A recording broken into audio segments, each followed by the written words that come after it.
Hello, welcome to Local Edition. I'm Leslie Leyton.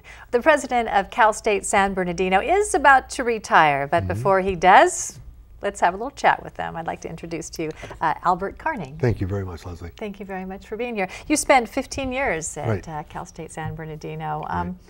With the retirement just ahead, you look back, what do you think are your proudest accomplishments? Oh my. It's sort of like saying which of your grandchildren kid do you like the best? I like the best. Let me tell you some things, okay? We're really proud to have created a Palm Desert campus and do it without state money. It was something like $40 million worth of fundraising, and we served more than 1,000 students there. That's exciting.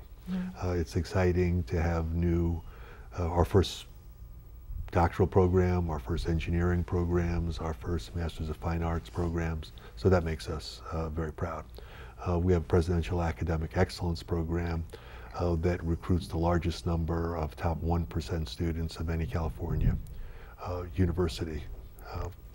And so that makes us very proud. We've expanded the campus by some 1.5 million or so square feet. And among the things that, two things that make me very happy on different sides. One, perceptual, I'm really happy that the university and its really strong faculty and students are receiving recognition from Forbes, U.S. News and World Report, Princeton Review, European CEO ranked our College of Education one of the foremost innovative in the United States. So that's really a good thing.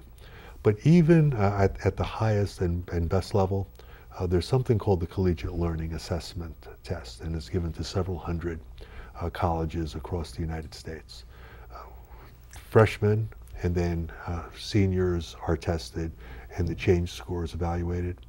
We're in the top 4% of institutions in the United States, 96th percentile in the value added by an undergraduate education. Has that changed over the 15 years? Oh yes, profoundly. And what do you attribute that to? Well, I think we've identified better ways of working with students, better ways of recruiting students, better ways of orienting students to the importance of higher education.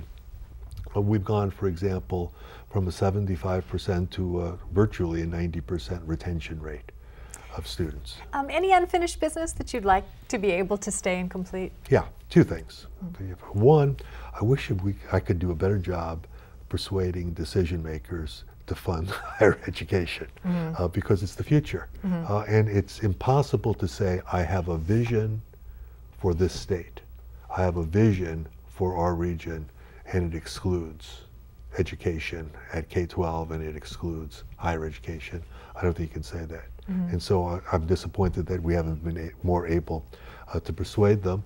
And the second thing that I'm disappointed by is that we haven't succeeded entirely in a higher measure of acculturation of people who've been historically outside of the educational system to socialize their youngsters to really think about college and succeed in college. You know, how have these budget constraints affected higher education? Yeah, Leslie, I think the principle,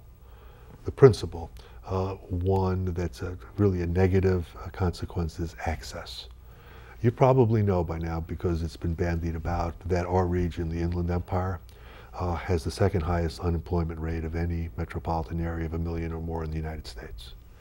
We have the lowest percentage of college graduates of any metropolitan area in the United States. So we really do need to continue to have access, and unfortunately, our access has been significantly reduced and there are fewer students who can come to college. All right, well, thank you very much for sharing with us. Thank you very much for asking. Thank you for tuning in. More HLN next.